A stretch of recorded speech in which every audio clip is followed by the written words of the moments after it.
Eu disse: você fala na língua dos anjos? Ele disse: eu falo. Eu falei: mas você não lembra de mim, né? Eu sou seu vizinho. Ah, é meu, você é o filho da Dona Lúcia. Eu disse: sou eu. Nós estudamos junto, você fugiu da escola, você não sabe falar a língua portuguesa. Como é que você sabe falar a língua de anjo? Ele falou para mim: não falo português porque eu fugi da escola, ué. Mas falo na língua dos anjos que eu vou na escola todo dia.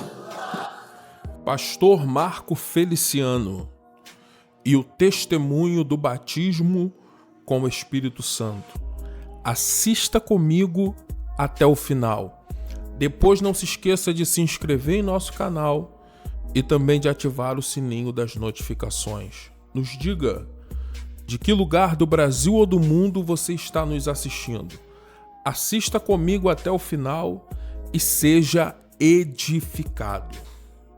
Eu me converti no ano de 1987, num período de carnaval como esse. Fui dentro de uma Assembleia de Deus porque 2 dias antes eu estava no trabalho, eu era guarda-mirim.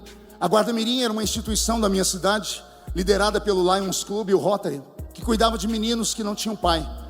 A gente ganhava 80% de um salário mínimo e usávamos uma roupinha e tínhamos ensinamento militar. Eu estava sentado no chão do escritório, fazendo um arquivo de notas fiscais, e o moço que estava lá num aparelho que era o tatataravô do computador, era uma máquina de contabilidade, ele começou a assoviar uma música. A música que ele assoviou foi entrando dentro do meu coração, e eu comecei a chorar. Ele percebeu que eu estava chorando, parou de assoviar. Eu disse: você está bem? Eu disse: estou. E continuei trabalhando.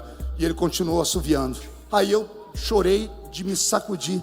Ele levantou e me deu um abraço. E ele falou: por que você está chorando? Eu disse: não sei, essa música que você está assoviando. Ele disse: essa música é muito bonita. Se o assovio dela mexeu com você, eu vou cantar ela para você. Aí ele começou a cantar: Deus está aqui.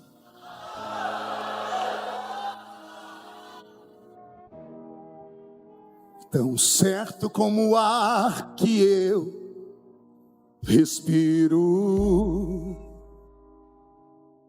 tão certo como o amanhã que, tão certo como eu te falo e podes me ouvir.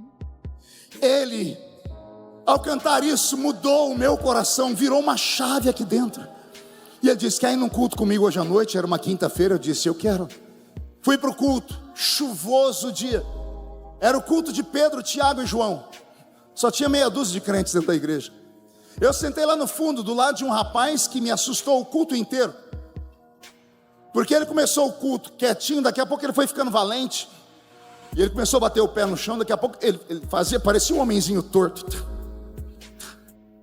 Teve uma hora que eu pensei, depois eu descobri que ele falou que ele recebia o espírito. Eu falei: deve ser o espírito do Bruce Lee que desceu nele. E ele fazia. Daqui a pouco eu fui me afastando dele, porque ele danou a falar uma coisa lá que eu fiquei mais apavorado ainda. No fim do culto eu perguntei para ele: a sua mãe ela é dona de uma floricultura? E ele falou: não, por quê? Eu falei: você passou a reunião inteira falando samambaia, samambaia, samambaia, samambaia. Eu falei: que samambaia é essa? Aí ele olhou para mim, deu um sorriso banguelo e disse: não é samambaia não, é língua de anjo. Eu falei: língua de anjo? Eu falei: esse povo é doido. Ele falou: você não sabe o quanto. Eu disse: você fala na língua dos anjos? Ele disse: eu falo. Eu falei: mas você não lembra de mim, né? Eu sou seu vizinho. Ah, é meu, você é o filho da Dona Lúcia. Eu disse: sou eu. Nós estudamos junto, você fugiu da escola, você não sabe falar a língua portuguesa. Como é que você sabe falar a língua de anjo? Ele falou para mim: não falo português porque eu fugi da escola, ué. Mas falo na língua dos anjos que eu vou na escola todo dia. E eu falo: e quem é o professor? Ele disse: meu professor é invisível. E como é que você aprende? Ele disse assim: quando eu quero ativar, eu começo a falar assim: glória, glória, glória, glória, glória, glória, glória. Eu não entendi nada, mas me arrepiou tudo. Eu falei assim: mas isso aí é invenção dessa igreja. Ele disse: não, está escrito na Bíblia. Eu disse: onde? Ele, Atos dos Apóstolos, capítulo 2. Eu disse: lê para mim. Ele falou: eu não sei ler. Eu falei: então me dá aqui que eu vou procurar, me ajuda. Fui no índice, achei o texto aqui, abri e comecei a ler. Estava escrito assim: estavam todos reunidos no mesmo lugar, quando de repente veio do céu um som, como de um vento forte e impetuoso, que encheu a casa onde estavam assentados. E foram vistos por eles línguas repartidas como que de fogo, as quais pousaram sobre cada um deles, e todos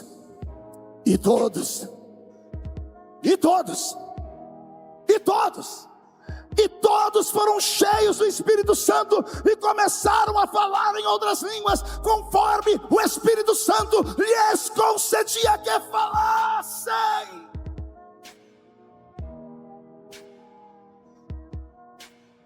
Meu Deus, aquilo bateu no meu peito e eu abracei. Eu disse: se existe, eu quero. Aceitei Jesus naquela noite. Passei 60 dias buscando batismo com o Espírito Santo. E os meus professores eram tudo analfa de pai e o resto era beta de mãe. Era tudo cortador de cana-de-açúcar também. Eu falei: como é que eu recebo? Eles diziam para mim: se tranca no quarto e ora. Eu disse: eu falo o quê? Ele disse: só fala glória. E quantas vezes diz? Fala glória até vir. Eu passei 60 dias, a minha língua já falava glória sozinha. Glória, glória, glória, glória, glória, glória. Até que um dia num culto o Espírito Santo me visitou.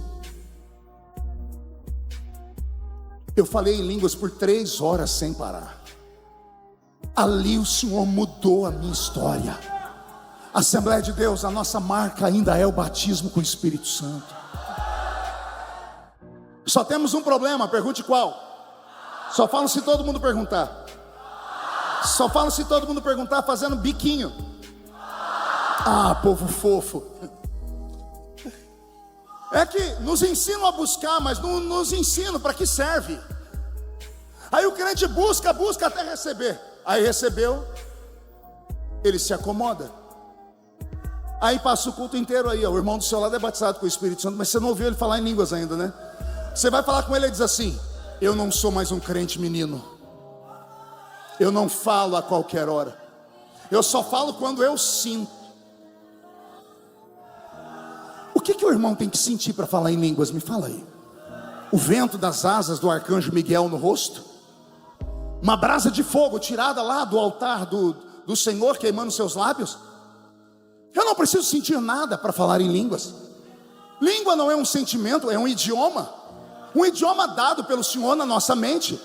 O idioma está dentro da nossa cabeça. A gente pode falar a qualquer momento. Mas pastor, pode falar a qualquer momento. Eu vou deixar o erudito do Novo Testamento te ensinar. Primeira carta de Paulo aos Coríntios, capítulo 14.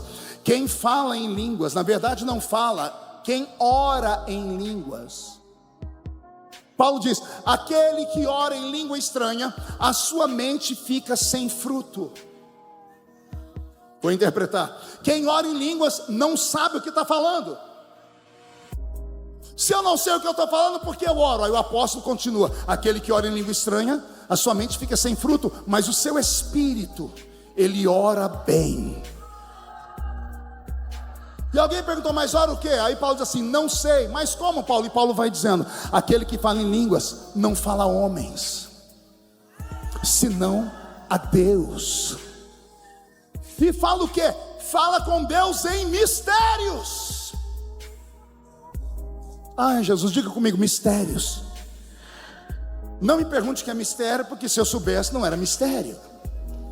Mistério só é mistério porque ninguém sabe o que é mistério. Mas eu passei anos da minha vida como pregador avivalista tentando entender isso. Um dia o Senhor teve piedade e me contou. O Senhor disse para mim: filho, quando o crente ora em línguas, ele traz para fora, ele verbaliza coisas das quais a mente dele já nem se lembra mais. O ser humano é uma caixinha de surpresas.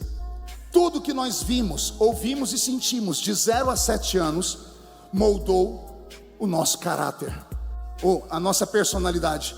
De 7 a 12 anos moldou o nosso caráter. Ao nascermos, somos como uma esponja seca. Tudo que está ao nosso lado nós vamos absorvendo. Existem seres humanos tão incríveis que eles carregam memórias intrauterinas. A mãe estava em casa sofrendo, grávida, o pai chutou, brigou, xingou, a criança absorveu tudo aquilo. Aí nasce uma geração de pessoas que você não entende, porque a pessoa é desse jeito. Aqui em Goiás não tem, só tem lá. Aqui tem. Você conhece alguém que é barraqueiro aí? Antigamente eu tinha raiva de barraqueiros, hoje eu tenho pena. O que é uma pessoa barraqueira? Uma pessoa barraqueira é como aquele cachorrinho caramelo que está lá no meio da rua, que só sofreu na vida e todo mundo bateu nele. está cheio de sarna e doenças. Aí você se aproxima para tentar ajudar ele. Como ele não sabe que você vai ajudar, ele avança em você.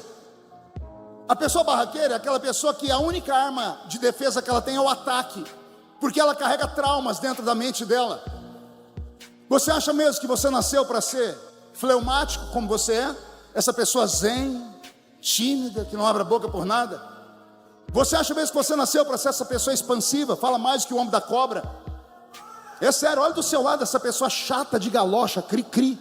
Do outro lado tem uma pessoa que é toda sorridente. Porque o ser humano é isso, nós somos uma construção de tudo que nós vimos, ouvimos e sentimos. E aí vem os problemas. Carregamos traumas. E os traumas bloqueiam a nossa inteligência.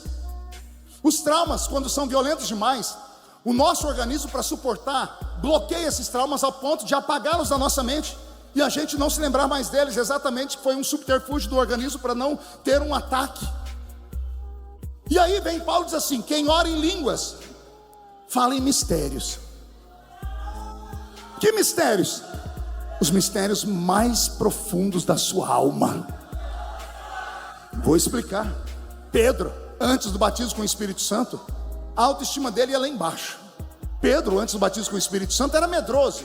Pedro, antes do batismo com o Espírito Santo, fugiu de uma vendedora de púrpura. Pedro, antes do batismo com o Espírito Santo, confiava na força de uma espada. Pedro, antes do batismo com o Espírito Santo, pulou nas águas, recebeu um milagre e instantaneamente afundou nelas. Antes do batismo com o Espírito Santo, carregava traumas. Cefas tinha traumas. Aí, em Atos dos Apóstolos capítulo 2, o Espírito Santo veio sobre ele. Os crentes ficaram cheios. Apareceu um monte de gente lá gritando assim: esse povo está bêbado uma hora dessa. A Bíblia diz: e Pedro saltou no meio da multidão e disse: aqui não tem ninguém bêbado. O que está acontecendo aqui é o que foi predito pelo profeta Joel, que disse: e há de ser que nos últimos dias, diz o Senhor, derramarei do meu espírito sobre toda a carne. Vossos filhos e vossas filhas profetizarão, vossos jovens terão visões, vossos velhos sonharão sonhos. Ei, alguém me diga que Pedro é esse? Um Pedro que manda o paralítico andar na porta do templo, o paralítico não anda. Ao invés de sair dizendo: acabou meu ministério, ele pula em cima do paralítico, agarra ele e diz assim: fique em pé. A Bíblia diz: e Pedro, tomando o paralítico pela mão, o colocou em pé. Que Pedro é esse que vai andando e a sombra vai levantando os doentes? Que Pedro é esse que recebe a chave da igreja na mão? O que aconteceu com Pedro? Uma metamorfose. O Espírito do Senhor se apoderou de Pedro e transformou ele num outro homem. Quando você foi batizado com o Espírito Santo, essa era a intenção de Deus na sua vida. Mas como ninguém te ensinou, você buscou, falou em línguas e se acomodou. Pasme, tem gente aqui que já foi batizado com o Espírito Santo e há anos não ora em línguas. Aí você vai falar, a pessoa diz: eu perdi. Você perde um anel, você perde uma Bíblia, mas você vai perder uma coisa que está enraizada na sua mente. Porventura você perdeu algum dia a língua portuguesa? Você chegou na farmácia ou na padaria e não sabia falar? Não tem como perder o idioma, ele está dentro de você. Foi o diabo que veio no seu ouvido e disse: você não merece, você não pode, você caiu, você escorregou.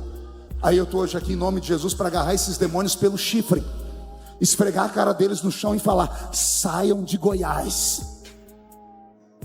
Porque todos os que foram batizados com o Espírito Santo um dia serão ativados nessa noite. Eu estou falando em nome do Senhor Jesus. Se você falou em línguas algum dia, você vai sair daqui hoje falando em línguas de novo.